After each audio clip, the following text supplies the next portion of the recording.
नमस्कार दर्शक बंधु, आज आम आलोचना करबा जीवन सारा सुस्थ रहिबार 40 घरोई टिप्स। चलंतु वीडियोटी को आरंभ करबा। नंबर 1, सकाळु निद भांगिबा परे तुरंत आग निज हाथ पापुली को जोड़ी की दर्शन करंतु। एमिति करिबा द्वारा यह शुभकारी एवं मंगलकारी होई थाए। नंबर 2, सबुबले मने रखंतु ठंडा पानी रे स्नान करिवे एवं उषुम पानी पीबे, देखिबे आपण पूरा सुस्थ रहिबे। नंबर 3, सकाळु उठिबा मात्रे केबे भी तुरंत टीवी, मोबाइल एवं पेपर देखिबा उचित नुहे। एहा द्वारा मस्तिष्क उपरे खराब प्रभाव पड़ी थाए। फ्रेंड्स, आपण माने सब केउ जिल्लार मो वीडियो देखुचंदी कमेंट निश्चिंत भाबरे जणांतु, मते जानिकी बहुत खुशी लागिबो।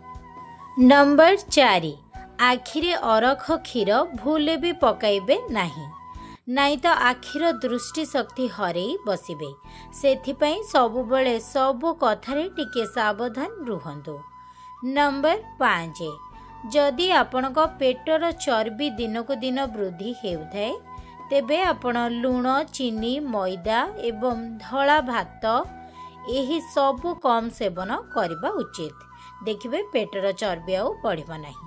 नंबर 6, छिड़ा होइकी केबे भी परिश्रा करबा उचित नुहे। एहा द्वारा अंडकोश उपरे खराब प्रभाव पड़ी थाए। नंबर 7, जदि आपनको टिके काम करि सारिबा परे हालिया लागुची तेबे आपण तुरंत लेंबू पानी पी दियंतु। देखिबे शरीर को बहुत आराम लगी थाए। जदि टिके टिके काम करी गले आपनको थका लागुची तो आपण लेंबू पानी करके पी दियंतु। देखिबे शरीर को बहुत आराम मिलिबो।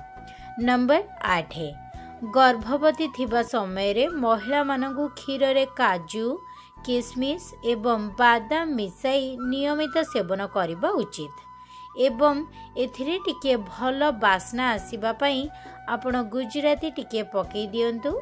एहा माँ और शिशु पई लाभदायक होई थाए। ठीक अछि। नंबर 9, खाद्य सेवन करि सारिबा परे टिके एपट सेपट हुअंतु बा टिके चला बुला करंतु। एमिति करिबा द्वारा पेटर चर्बी लागी न थाए, किंतु मने रखिबे तुरंत खाई सारिबा परे चला बुला करिबेनी, टिके समय छाड़िकी करिबे। खाई सारिबा परे टिके चलाबुला करबा बहुत भल होइताए शरीर पई। एहाको निश्चिंत भावरे करंतु। नंबर 10, चेहरा रे गाई क्षीरर सर लगाइबा द्वारा चेहरा रे गोटे अलग प्रकारर चमक आसी थाए एवं ता सहित चेहरार सुखिलापण दूर होई थाए। नंबर 11, जेउ माने मां होई पारु नाहंती से माने 50 ग्राम कुलकंद रे 20 ग्राम पान मधुरी को मिसाई चोबाई खांतु एवं 1 ग्लास उषुम क्षीर पियंतु। एमिति करिबा द्वारा एही समस्या दूर होई थाए। नंबर 12, पितृ किंबा मातृंकर श्राद्धरे पान खांतु नाही।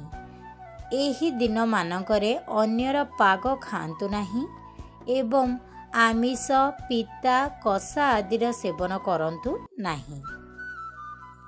नंबर 13, मार क्षीर कम हेउथिले सेमाने अधिकरु अधिक मसूर डालीर सेवन करंतु एवं सकाळु सकाळु सागु खीरी मध्य सेवन करंतु। नंबर 14, जेउ मानकर स्तन छोट होई थाए से माने ऑलिव तेल प्रतिदिन स्तन रे मसाज करंतु। एमिति करिबा द्वारा स्तनर आकार वृद्धि होई थाए। जहार स्तन छोट ऑलिव ऑयल मसाज करंतु, देखिबे स्तनर आकार वृद्धि हबो। ठीक अछि। नंबर 15, अत्यधिक चा सेवन करिबा द्वारा चेहरार चर्म खराब देखा जाई थाए एवं भोक मध्य कम लागि थाए। अत्यधिक चा जमा भी सेवन करंतु नहीं, चेहरार चर्म खराब देखा जिवो। ठीक अछि। नंबर 16, लिंब पत्र पाउडर रे टिके गोलाप जल मिसाई चेहरा रे लगाइबा द्वारा चेहरा रे थिबा कला दाग दूर होई थाए।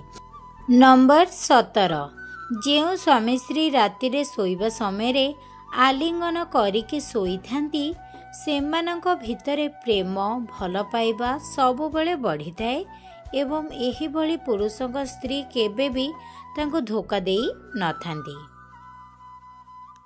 ନମ୍ବର 18 ଶୟନ କରିବାର ସବୁଠୁ ଭଲ ସମୟ ହେଉଛି ରାତି 10ଟାରୁ ସକାଳ 5ଟା ସମୟ ଭିତରେ। ଏହା ହିଁ ସଠିକ୍ ସମୟ ହୋଇଥାଏ। ନମ୍ବର 19 ଗାଜରରେ ଆଇରନ୍ ଭରପୁର ମାତ୍ରାରେ ରହିଥାଏ ଏବଂ ଭିଟାମିନ୍ ଇ ମଧ୍ୟ ରହିଥାଏ ଯାହାକି ନୂଆ ରକ୍ତ ତିଆରି କରିବାରେ ସାହାଯ୍ୟ କରିଥାଏ। ନମ୍ବର 20 ଯଦି ଆପଣଙ୍କର ଖାଦ୍ୟ ହଜମ ହେଉନଥାଏ ତେବେ ଆପଣ ନିଜ ଖାଦ୍ୟରେ କଞ୍ଚା ମୂଳାର ସାମିଲ ନିହାତି ଭାବରେ କରନ୍ତୁ। ଏହାଦ୍ୱାରା ଖାଦ୍ୟ ହଜମ ହୋଇଥାଏ। ନମ୍ବର 21 ଯେଉଁ ବ୍ୟକ୍ତି ଦିନରାତି ଫୋନରେ ଥକା ହେଉଥାନ୍ତି ସେହି ବ୍ୟକ୍ତିମାନଙ୍କର ମସ୍ତିଷ୍କର ପାୱାର କମି ଯାଇଥାଏ। ସେଥିପାଇଁ ଦିନରାତି ଅଧିକ ସମୟ ଫୋନରେ କଥା ହୁଅନ୍ତୁ ନାହିଁ। ନମ୍ବର 22 ଯଦି କଞ୍ଚା ହଳଦୀକୁ ସିଝାଇ ତାର ପାଣି ସେବନ କରନ୍ତି ତେବେ ଏହାଦ୍ୱାରା ରୋଗ ପ୍ରତିରୋଧ ଶକ୍ତି ବୃଦ୍ଧି ହୋଇଥାଏ ଏବଂ ଆଣ୍ଠୁଗଣ୍ଠି ଦରଜ ଭଲ ହୋଇଥାଏ। ନମ୍ବର 23 ଭୋଜନ କରିବା ସମୟରେ କେବେ ବି ପାର୍ଟି କରନ୍ତୁନି ବା କଥାବାର୍ତ୍ତା କରନ୍ତୁନି। ଖାଦ୍ୟ ସେବନ କରିବା ସମୟରେ ସର୍ବଦା ଶାନ୍ତ ମନରେ ସେବନ କରିବା ଉଚିତ ଅଟେ।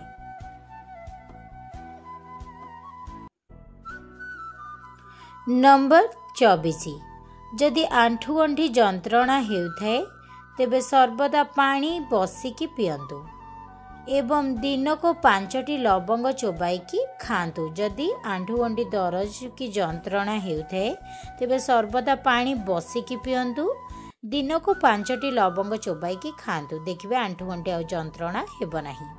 ନମ୍ବର 25 ଯେଉଁ ପୁରୁଷ ପର ନାରୀ, ପର ଝିଅ, ପର ବୋହୂ ଓ ପର ସ୍ତ୍ରୀ ସହିତ ସଙ୍ଗମ କରେ ସିଏ ପର ଜନ୍ମରେ କୁକୁର ଜନ୍ମ ପାଇଥାଏ ଏବଂ 7 ଜନ୍ମ ଯାଏଁ ନର୍କ ଯନ୍ତ୍ରଣା ଭୋଗିଥାଏ।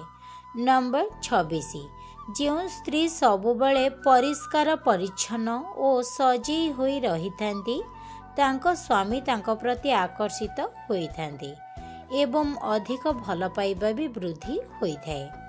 ନମ୍ବର 27 ରୋଷେଇ କରିସାରିବା ପରେ କେବେ ବି ଗ୍ୟାସ୍ ଚୁଲା ଉପରେ କିଛି ବି ରଖନ୍ତୁ ନାହିଁ। ଏମିତି କରିବା ଦ୍ୱାରା ମଙ୍ଗଳ ହୋଇଥାଏ। ନମ୍ବର 28 କେବେ ବି ଅଧିକ ନଇଁକି ପଢ଼ନ୍ତୁ ନାହିଁ। ଏହାଦ୍ୱାରା ଫୁସ୍ଫୁସ୍ କମଜୋର ହୋଇଯାଇଥାଏ ଏବଂ ଟିବି ହେବାର ମଧ୍ୟ ଆଶଙ୍କା ରହିଥାଏ। ସର୍ବଦା ସିଧା ବସିକି ପଢ଼ନ୍ତୁ। ନମ୍ବର 29 ଯଦି ମଇଁଷି କ୍ଷୀରରେ ଚଣା ଭିଜାଇ ସେବନ କରନ୍ତି ତେବେ ଏହାଦ୍ୱାରା ଶରୀରର ଦୁର୍ବଳପଣ ଦୂର ହୋଇଥାଏ ଏବଂ ଶରୀର ବଳବାନ ବନିଥାଏ। ନମ୍ବର 30 ଯଦି ଗୃହରେ ଭଙ୍ଗା ଚେୟାର ଓ ଟେବୁଲ ଥାଏ ତେବେ ତୁରନ୍ତ ଏହାକୁ ଫୋପାଡ଼ି ଦିଅନ୍ତୁ କାରଣ ଏହିସବୁ ଗୃହରେ ଉନ୍ନତିରେ ବାଧା ସୃଷ୍ଟି କରିଥାଏ। ନମ୍ବର 31 ଯଦି ଅଦାର ପାଣି ସେବନ କରନ୍ତି ତେବେ ଏହାଦ୍ୱାରା ରକ୍ତ ସଫା ରହିଥାଏ, ବ୍ରଣ ଓ ଚର୍ମ ସଂକ୍ରମଣ ଭଳି ସମସ୍ୟାରୁ ବଞ୍ଚେଇକି ରଖିଥାଏ। ନମ୍ବର 32 ପ୍ରତି ଶନିବାର ଦିନ ଓସ୍ତ ଗଛ ମୂଳରେ ତେଲର ଦୀପ ଜାଳିବା ଦ୍ୱାରା ଅତ୍ୟନ୍ତ ଶୁଭ ଓ ମଙ୍ଗଳକାରୀ ହୋଇଥାଏ ଏବଂ ଧନ ଲାଭ ହେବାର ଆଶଙ୍କା ବୃଦ୍ଧି ହୋଇଥାଏ। ନମ୍ବର 33 କେବେ ବି ଉତ୍ତର ଦିଗକୁ ମୁଣ୍ଡ କରିକି ଶୟନ କରନ୍ତୁ ନାହିଁ। ଏହା ଅଶୁଭ ହୋଇଥାଏ ଏବଂ ଏମିତି ଶୋଇବା ଦ୍ୱାରା ମସ୍ତିଷ୍କର ଶକ୍ତି କମି ଯାଇଥାଏ। ନମ୍ବର 34 କାଳି ଗାଈଠୁ କ୍ଷୀର ଦୁଇଁବାର ସ୍ୱପ୍ନ ଦେଖିଲେ ଭାଗ୍ୟରେ ପରିବର୍ତ୍ତନ ଘଟିଥାଏ ଏବଂ ଶୁଭ ଫଳ ଦେଖା ଦେଇଥାଏ। फ्रेंड्स आज ये आपण मानक वीडियोटी जदि भल लगा प्लीज वीडियोटी को लाइक एवं चैनल टी को सब्सक्राइब कर दियंतु। Thank you for watching.